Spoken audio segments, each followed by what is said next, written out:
favor, com a palavra o senhor Ricardo Garcia. Não vai falar. Boa noite, senhor Ricardo. Por favor. Bem, boa noite a todos e todas.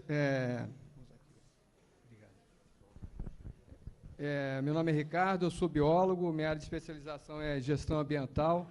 Eu acompanho o plano diretor desde que começou, fui voluntário na Câmara Técnica de Saneamento e Meio Ambiente, então conheço um pouquinho do plano. E a questão que eu queria colocar aqui são 3 questões ambientais, aproveitar que está o presidente da Comissão de Meio Ambiente e o secretário Gabriel, né? Quanto são as EPVS que ficaram de Pendotiba, são mais de 30, né? Só que acontece o seguinte, essas EPVS até hoje não foi dada uma especificidade para elas, ou seja, estão em aberto ainda. Qual seria a sugestão aqui? Nós temos lá no artigo 197, ele diz criar o Parque Natural Municipal do Morro da Antena, abrangendo partes das regiões Norte e Pendotiba. Só que ele não especifica quais seriam essas regiões. E aí eu coloquei aqui um texto, esse texto fala o seguinte, da região Norte, segundo o plano urbanístico e da área de preservação permanente do Morro da Antena, da Embratel. E da zona de recuperação ambiental da Floralha, a rua Arthur Pereira Mota, e na região de Pendotiba, segundo o plano urbanístico, as zonas de proteção da vida silvestre, ou seja, aproveitando essas zonas as EPVS, e demais áreas adjacentes julgadas de natureza ambiental. Isso, seria a sugestão. E a segunda sugestão seria, no caso do mapa número 6, que ele fala sobre bacia hidrográfica, né? Só que não consta justamente o córrego Jardim América nesse mapa, está faltando. E no mapa, quando foi feito o plano urbanístico de Pendotiba, o mapa de pontos de inundação, são 3 pontos de inundação que justamente são nessa área desse córrego, dentro do Jardim América. O córrego é Jardim América. Ele sai mais ou menos ali da aldeia, a escola aldeia Curumim ali, e ele passa por dentro do Jardim América. Só que os pontos de inundação são justamente onde são esse córrego não está indicado no mapa. Então, prevendo o plano de drenagem, a gente consta no mapa. E o terceiro seria no mapa 5. O mapa 5 tem uma definição que fala área de proteção permanente municipal. Só que essa área de proteção permanente municipal, ela não existe na minuta da lei, a definição. Ela não tem. Então, não sei se tem algum erro aqui que não está especificando essa área. Aí seriam os 3 pontos que eu queria colocar. Muito obrigado. Muito obrigado, senhor Garcia. Senhor Ricardo. Muito obrigado aí pelas sugestões também. Por favor, com a palavra, o senhor Leandro Ferreira.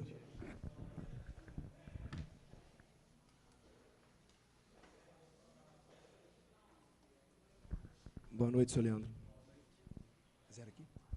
Boa noite, gente. Eu sou morador do Cantagalo e eu não sabia dessa audiência que tinha aqui. Fui pego pelo caminho, então eu vim aqui saber as questões do problema do Cantagalo, que, por exemplo, temos o Brizolão lá que está abandonado. Temos outros problemas também, que é a moradia, que até hoje não saiu o uso campeão das pessoas, entendeu? Tem vários assuntos lá sobre isso, mas quando chega perto para legalizar, dá fora. Parece vereador, parece deputado para resolver e nunca resolve. E a minha pergunta é essa: como vai ser essa questão da habitação ali nessa região, entendeu? Se vão legalizar, se não vão, entendeu? Só isso só. Boa noite. Boa noite, senhor Leandro Ferreira. Obrigado. Tratino, rapidamente, a gente está, algo que aconteceu na audiência de Várzea também, tem algumas pessoas que não querem assinar a lista de presença por causa do aprova no cabeçalho. É importante assinar a lista até para legitimar que a audiência teve bastante gente. Isso não é abaixo-assinado, não quer dizer que vocês estão defendendo nada, é apenas a lista de presente para a gente ter noção de quantas pessoas estiveram presentes aqui, por isso é importante que todos assinem. Com a palavra, a senhora Cíntia.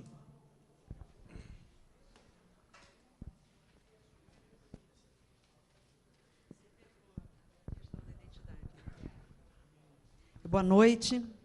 Eu represento o mandato do vereador Paulo Eduardo, que deve estar chegando aí qualquer hora. Eu gostaria de falar algumas coisas. Uma é sobre uma ex que estava localizada no PUR Pendotiba, lá no Morro do Esqueleto, Renato. Lá perto do Remanso Vila Verde, lá no final, é uma área meio em L, lá no final da Caetano Monteiro, do lado direito, e que não consta dos mapas novos. Da mesma maneira, como eu venho reivindicando há muito tempo o mapa do PUR Pendotiba, e que era isso que a Regina havia comentado, né, que era aquela região do Cantagalo, do Jardim Boa Esperança, e que agora virou verde, né? Então, isso é bastante preocupante. Outra coisa também era a questão do transporte na Fazendinha. Eu gostaria que você falasse sobre a mobilidade, qual é o plano de mobilidade desse plano diretor. E lembrar que eu acho que, antes da gente pensar em crescimento de uma cidade, eu sou, nesse momento, contra o crescimento. Eu acho que a gente tem que desenvolver o que nós temos. E, conforme o relato das pessoas nas mais diversas audiências, a gente tem condições extremamente precárias para uma grande parte da população da cidade. Então, eu acho que a gente deve reduzir um pouco essa desigualdade e começar a atender essa população que tem uma situação extremamente carente, como, por exemplo, aquela senhora estava falando, de não ter saneamento, de não ter regularização fundiária, ao invés da gente ficar pensando em adensar para uma população que, conforme você mesmo diz, o de Niterói não cresce, né? Então, que expectativa é essa de adensamento para as pessoas que vão casar, ou está se esperando uma população extra? Eu acho que a gente não deve contar com isso, eu acho que a gente deve contar em melhoria para a população que existe na cidade. Então, essa questão do transporte eu acho muito importante. E uma questão, e falando em relação à Fazendinha, já tem ponto de ônibus lá, né, Ronald? De alguns anos. Tem só placa de ponto de ônibus, porque nunca se viu ônibus lá. Outro dia tinha uma senhora, foi até curioso, na reunião do Caio Martins, que ela estava reclamando que não tinha um ônibus na Gavião Peixoto para ela ir para o centro. O pessoal da Fazendinha tem que andar 2, 3 quilômetros para conseguir chegar na estrada Washington Luiz e conseguir esperar pelo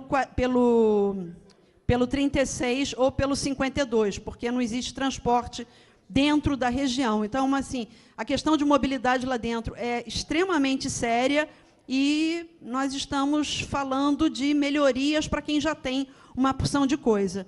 Eu acho que a gente tem que dar uma revisada nisso. E o que eu acho muito curioso é porque havia uma urgência enorme em se fazer o PUR Pendotiba. E a gente continua a ouvir reclamações de não atendimentos de questões básicas. Então, eu fico perguntando, o PUR Pendotiba atendia quem, hein? Obrigado, senhora. Obrigada. Senhora Cíntia. Por favor, a senhora Heloísa Freire.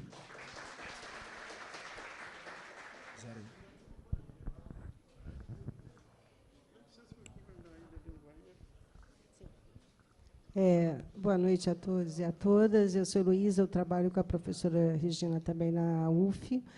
Bom, a minha fala aqui, eu vou tentar fazer alguns resumos em relação a algumas questões que eu tenho acompanhado aqui, as audiências, né? Essa é a 8ª ou 9ª, não sei. Bom, primeiro eu queria só reforçar a fala da Regina em relação também à dona Leontina, em relação ao que a Edinho falou. E aí, realmente, é uma questão que a gente tem conversado, tem sempre falado na audiência, sobre a transparência desse plano também. Porque, além de ser muito genérico, né, infelizmente, a prefeitura também não coloca aqui as questões mais importantes que talvez interessam vocês. Quem é daqui do Cantagalo, por favor, podem levantar a mão?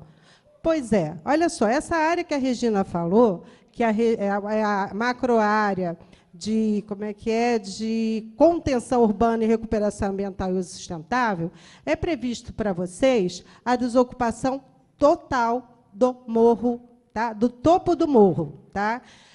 Também é previsto, né, se vocês tiverem área de risco, vão ser, né, também desocupados. Se tiver algum manancial, ou seja, tiver rio, também vão ser desocupados. Então, essas áreas estão lá nas diretrizes dessa macroárea.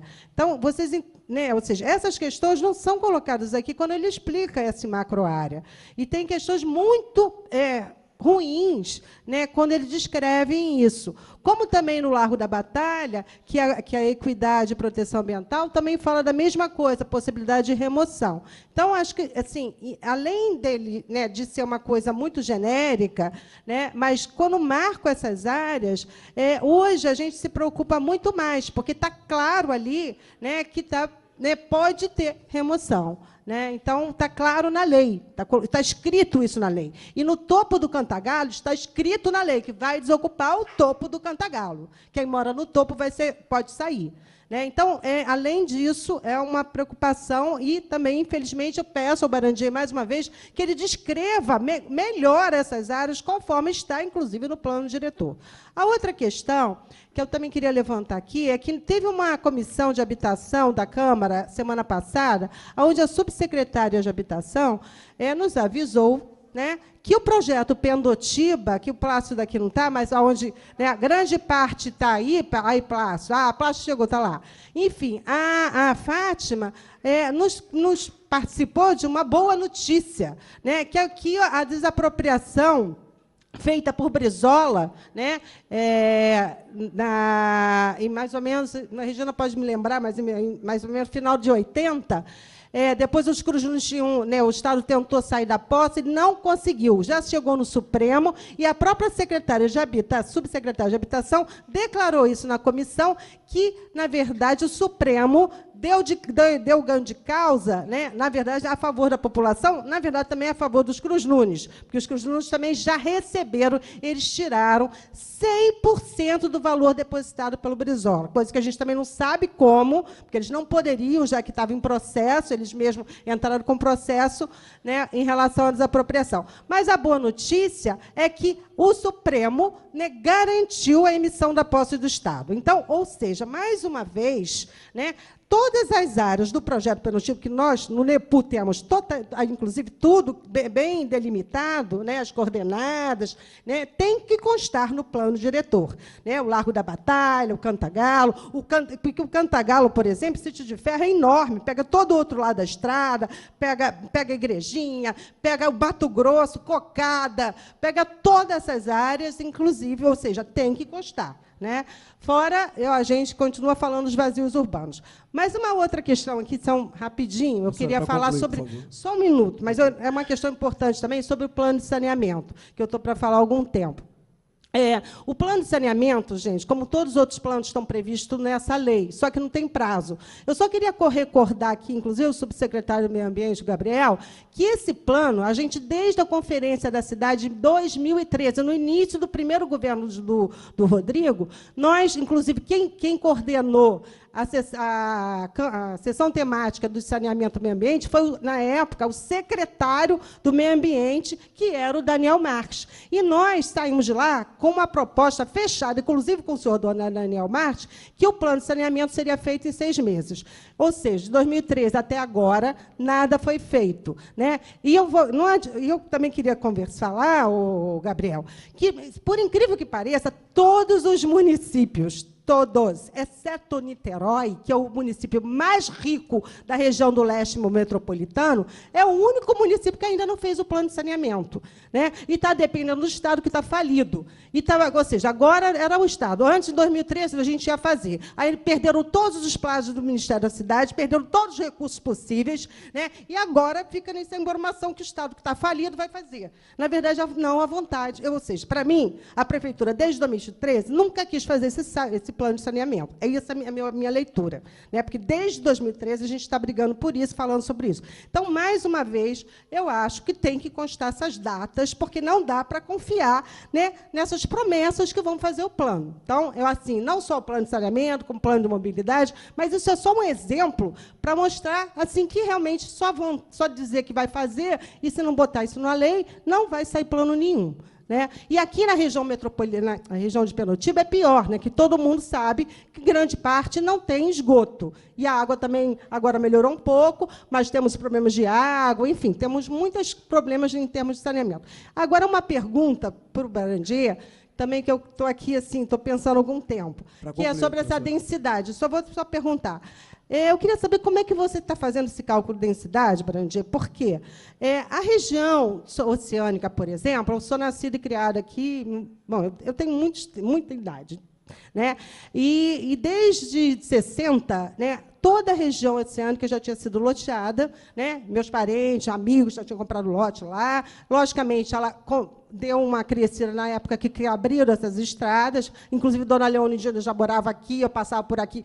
Tudo isso aqui já era ocupado por essa população, mas, lógico que os condomínios vieram por conta dessa abertura. Eu queria saber como é que você está fazendo, porque, na verdade, essa área de Niterói, toda ela já era urbanizável, né? Ou seja, já estava sendo loteada, inclusive Lagoa de Piratininga, todos os loteamentos já eram aprovados para isso. Então, assim, sair de 17 mil, né, que você falava, e agora que você fala que a densidade é 8, né, quais são os parâmetros de cálculo para isso? E se você também quer falar em termos de densidade, talvez, se for falar de bairro a bairro, é melhor que você detalhe, porque você mesmo falou outro dia que, para vocês terem uma ideia, gente, a densidade de Caraí é 40 mil habitantes por quilômetro quadrado. Então, qual vai ser a densidade que a gente quer para essa cidade? Vai ser de Caraí? Não é 17 mil. Obrigado. Com a palavra, a senhora Tainá Mocaiber, por favor.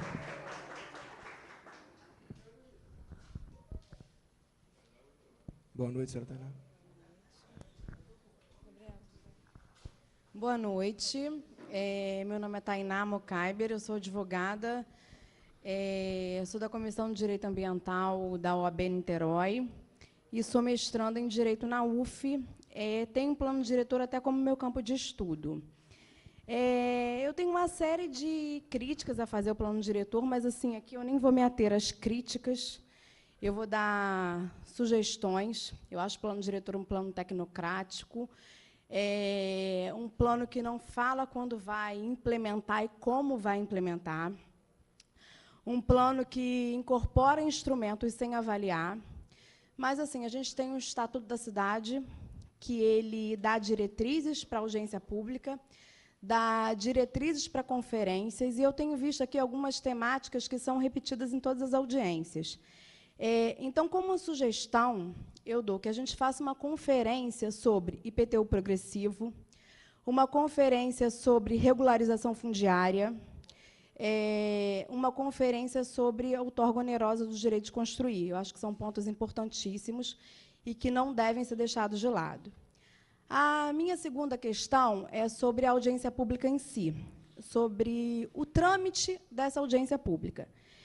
Eu tenho visto, e aqui eu falo como técnica jurídica, né, eu não falo como nada além de advogada conhecedora da lei.